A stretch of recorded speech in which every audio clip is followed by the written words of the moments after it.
Filler Club is a private city club in the heart of Center City, designed as a third space for the modern city dweller, equal parts professional, social, and cultural hub. Located across from 30th Street Station, there's a boutique hotel with 14 thoughtfully designed rooms, perfect for members, friends, and family.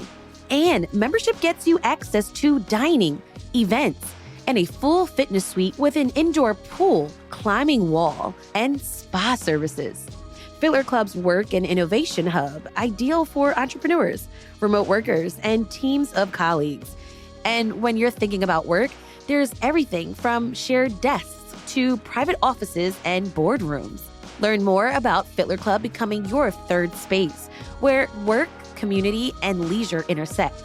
Get more details at fillerclub.com/CityCast membership.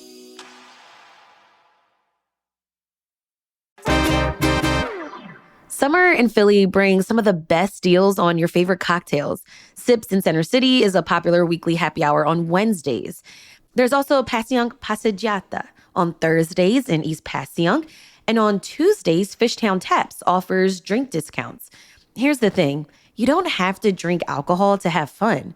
Under the L train on North Front Street is Bar Palmina, a zero-proof bar participating in Fishtown Taps.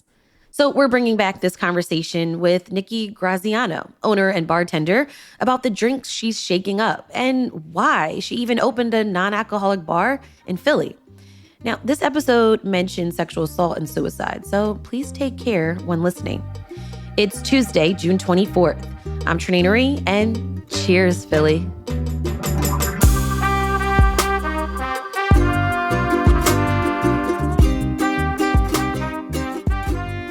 Nikki, what do you call your drinks? Are they mocktails? Do you prefer a different type of framing? Yeah, I call them zero-proof cocktails. I don't have anything against the word mocktail, but I think that the education is missing of a mocktail being something that doesn't include like the spirits or things that are mimicking alcohol. So more syrup-based, more juice-based, soda-based. Whereas the zero-proof spirits are like these are fermented, de-alcoholized, distilled. Like there's such another craft that goes into this. And I don't want to say it cheapens it, but it's just there's a distinction there that I think is missing in people's general understanding of it. I will be honest, I'm new to this whole scene. Everyone is. It's a very new industry. When I saw the menu, I was like, wait, it says vodka. It says gin. Wait, I'm so confused. Yeah. So a lot of the stuff is glycerin based rather than ethanol based.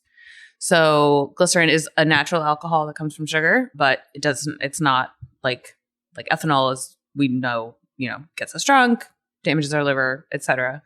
Glycerin is used in like lotions. It's like very safe.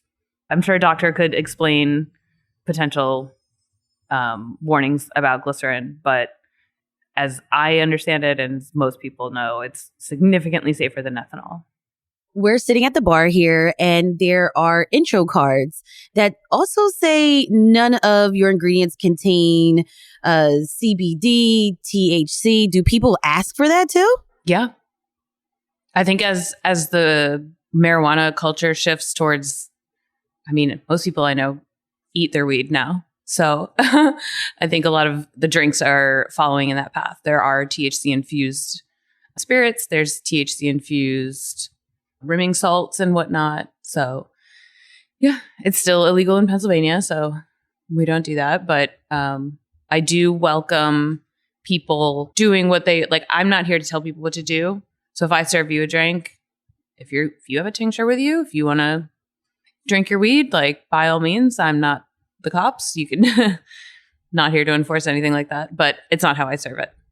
So you say you're not a scientist, right? Or are you a scientist? I have a minor in mathematics. I am very logical. I love science, but no, like by the books, I'm not a scientist. There is a very delicate balance between art and science though when it comes to. But you have an experience with culinary profession, right? No. You don't? No. Oh, okay. I left the world of photography. I left advertising job in New York, working in photography, doing retouching. And I've always been interested in food. I've always studied food. My family is off the boat from Italy. So the stereotypical Italian grandmother is into play. That's actually Palmina. And her picture's up there? Mm-hmm. She taught me how to cook, and she was always very vague. She never had recipes. The amount of garlic was always, the quantity was always enough, you know? So like, You just have to feel it. yeah. So she encouraged me to like taste stuff and like problem solve as you go and you know, basically like learn how to cook rather than follow a recipe. So you had no professional culinary experience, but grandmom taught you. Yes. Yeah. And I would consider myself like the higher end of a home cook.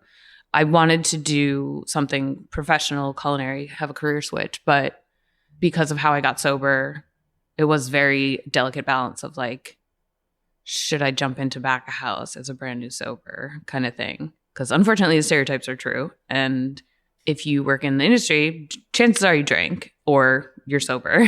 So yeah, it was a nice way to still incorporate, like go down the route of a culinary profession without diving deep into that world. And also, nobody else was doing this. So it was kind of a corner of the industry that wasn't really tackled in Philadelphia yet. We'll have more on this story after our break.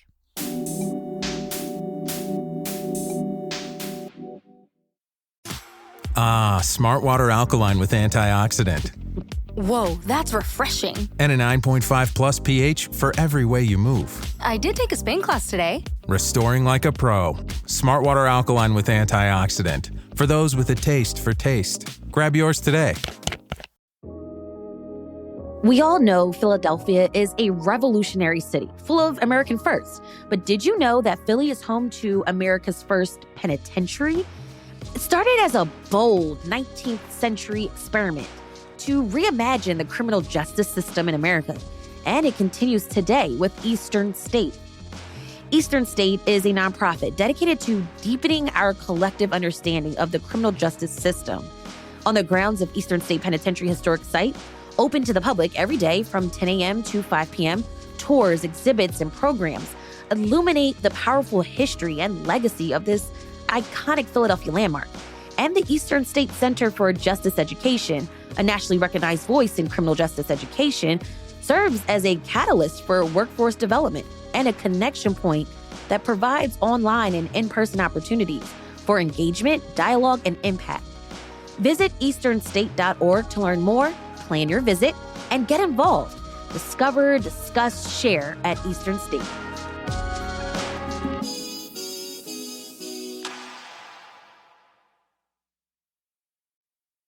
Spirits and cocktails are marketed to spark joy and have fun and parties and celebrations.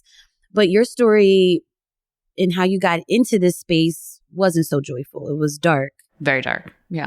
Can you tell me about that? Sure. I experienced a sexual assault and I just carried on. I didn't acknowledge it. I didn't process it. It just was like nothing happened. Carry on. It was very work driven. So I just, continued to work. And like, when you feel out of control, you try to control everything else around you to a fault. And so I was just obsessive about work and I was working too much and drinking constantly. And unfortunately, living in New York at the time in the photo industry, like that was normal. Like there's alcohol everywhere, drugs wasn't really considered like other. It was normalized. Then I left New York in 2019 and was in the process of moving. I wasn't sure if I wanted to go to Chicago or come to Philly. Still, like once I left New York, it became obvious to me, like I'm addicted to alcohol. But it got to the point where I was like, I just have to like drink the withdrawal away, essentially. Like I wasn't partying. I was like living with my parents. All my stuff was in storage. Like I was just freelancing, trying to save up money to move again. And then decided to come to Philly. My best friend lives here. So made the choice very easy. I got here, signed a lease in April of 2020. So right when the world shut down. Right. And then COVID made taking my medicine of turning the withdrawal off like that much easier. I was just drinking constantly all day. Like I would wake up in the middle of the night, have a glass of whiskey, go back to bed, like just to keep the withdrawal at bay. And before I knew it, yeah, I'd been drinking all the time for like 5 years. And I am lucky enough that one of my friends convinced me to go to the hospital. She could see how bad it had gotten just from like, I think she saw how jaundiced I was. And I guess I had texted her saying like I was coughing up blood and she was worried. She came over. And I remember getting to the hospital. I remember thinking like, I'm going to be in for a really bad detox and I'm probably going to have to go to rehab. But like I saw it coming kind of thing. And it was also bad enough at that point that I was so depressed that I could see what I was doing. And I just kept going thinking like, okay, I'm out. Like, this is how I go. I was never expecting them.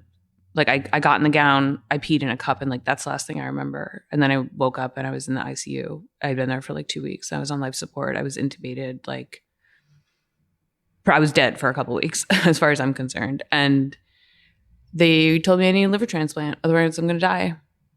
I didn't think I had like killed my liver. I thought I was just going to like peacefully, probably not peacefully, but I thought I was just going to die alone. And like that was what I was doing to myself, and I knew it. So like they considered that passive suicidal. But yeah, got clean, got a liver transplant, was in like physical rehab for about 8 months. All my muscles had atrophied. I had to learn how to walk again. My core was obviously, cut open. So basically it was like almost like I was like a newborn again. Like I had to learn how to walk. I had to learn how to exist in society. I had to learn how to be sober. It had been so long that I didn't have alcohol as a crutch. And yeah, it was a lot of work to do. It was in therapy and physical therapy, all the therapies. And you then still became a bartender. Yeah, I think it had gotten to the point where I was drinking, as I call it, like taking my medicine for so long that I missed that culinary end of it. I missed enjoying a drink. I missed tasting a drink. And that was no more. Like, let's pretend that I am not an addict. Like, I don't have addict brain. Let's say I learned my lesson. I can go back. I learned how to moderate. Like, I still can't put any alcohol in my body ever again. Like, I have this fragile organ that is not biologically mine, and I have to take care of it for the rest of my life. So mental illness aside, I can't put any alcohol in my system. And I learned how to, just for a very selfish reason, just learned how to make a drink that I enjoyed making and enjoyed tasting and felt like a gift to myself, the same way that people look for a very good cocktail. And it's safe. And was safe, yeah. And there was no alcohol in it. And non-alcoholic spirits had just started to come out. So I started playing with them. And I mean, the first few were not great. They needed a lot of help. So there was a lot of the leaning on culinary stuff. We'll have more after the break.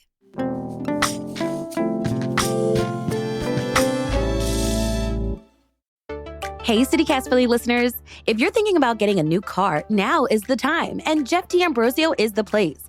With all the talk about tariffs and rising prices, Jeff is going all out this June with employee pricing, Jeff's exclusive discounts, and zero tariff impact on any vehicle in stock. You can save up to $15,000 on a brand new Jeep, Ram, or Dodge, and drive with monthly payments as low as $199. He's the #1 Jeep and Ram dealer in the Mid-Atlantic, with the biggest inventory and a customer service experience that's second to none. You'll be welcomed by a friendly team, and even Jeff himself stops by to offer honest advice. Whether it's a Jeep Grand Cherokee, Ram 1500, Dodge Charger EV, or a luxury Alfa Romeo, Jeff D has it all. Check it out at gojeffauto.com. Then head to Jeff D'Ambrosio Auto Group, the #1 destination in Downingtown. Nobody treats you better. Nobody saves you more.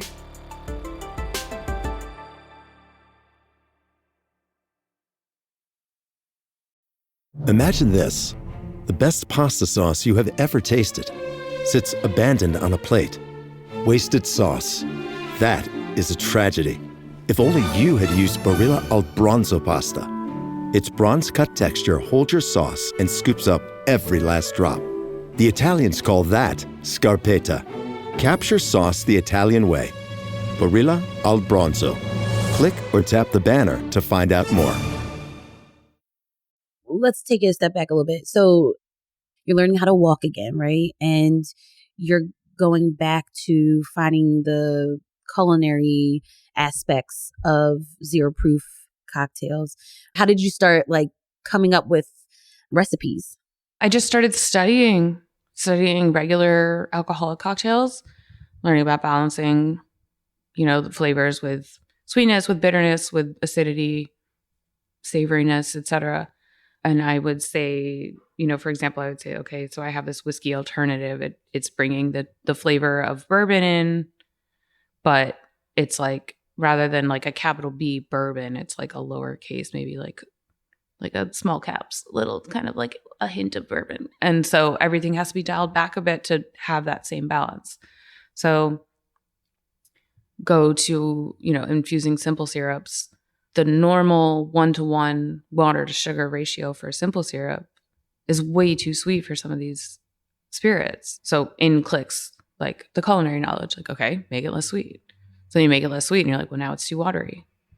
Now it's a hint of sugar and a hint of bourbon, and it's like not, scratching that itch that I want out of a drink. So the studying, the playing, the trial and error, all of it. Yeah, I did that for months and months, and now we're here. It's fun for you? It's very fun for me. I love problem solving.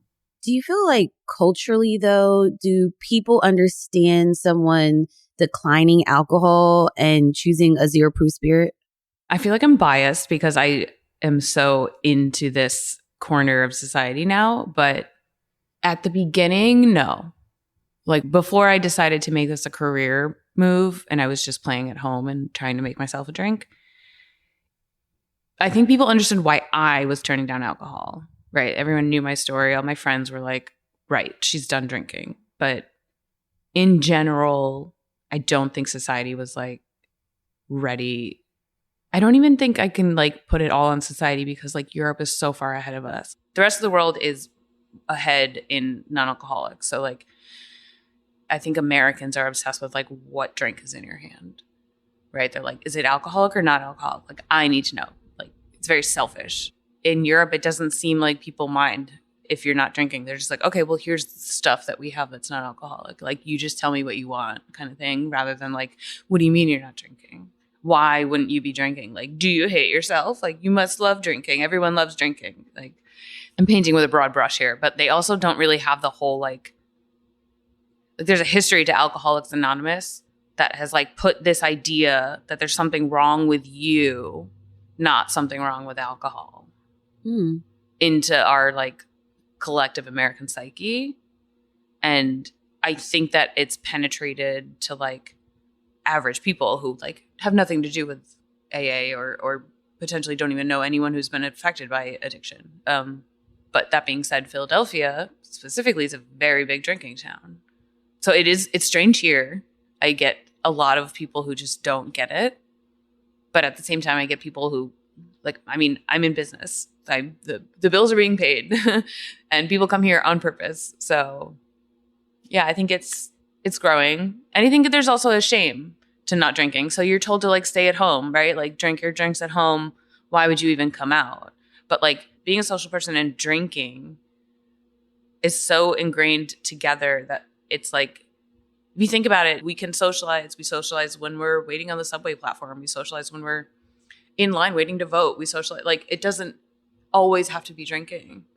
But I think the third spaces, the places where you go that aren't home or work, they're all bars. Coffee shops and rec centers. Close early. Okay. Say you want to go out after work at, let's say, 7:30, and you're not looking for a meal, right? Like, I can't think of where I would go. Like, I would go to a bar and not drink. I would just tell my friends to meet me at the bar, but I would be like slamming club sodas all night. You've been open for some months now, right?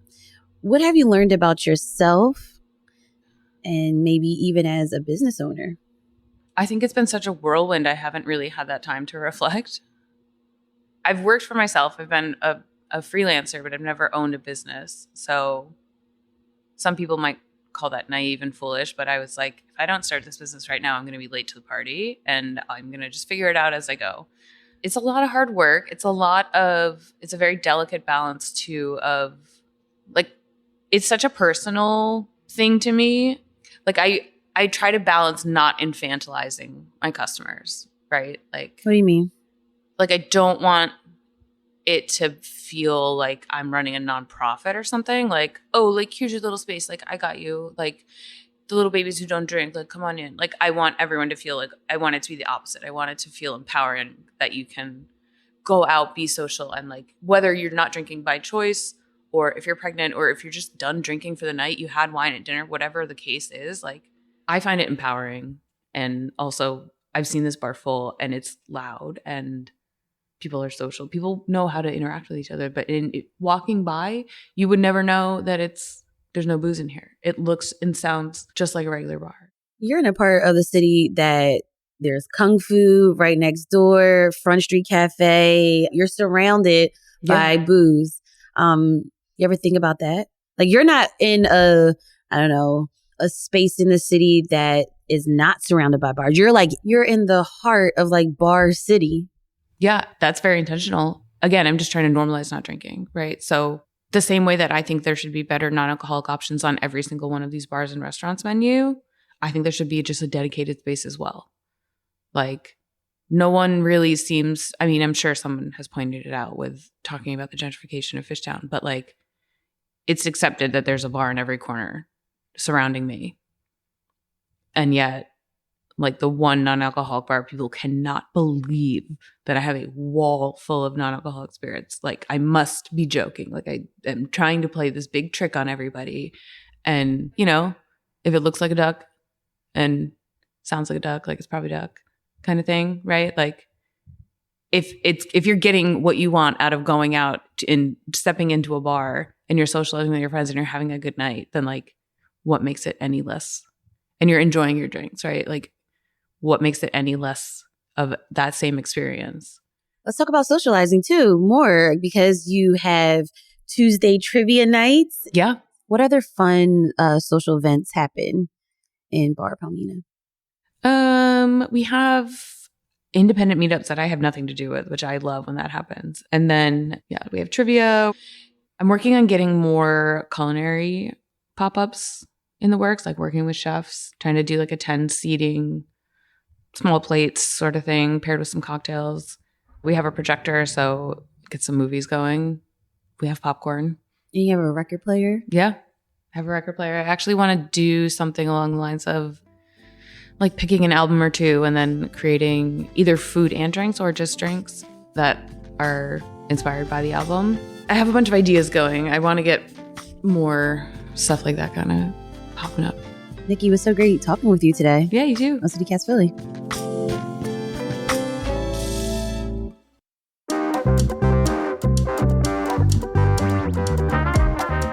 That's all for today here on CityCast Philly. If you enjoyed this episode about zero proof cocktails, tell a friend, rate the show, leave us a review, and hit that subscribe button. Be sure to sign up for our morning newsletter, Hey Philly, to learn more about what else Philly's talking about. We'll be back tomorrow morning with more news from around the city. Bye.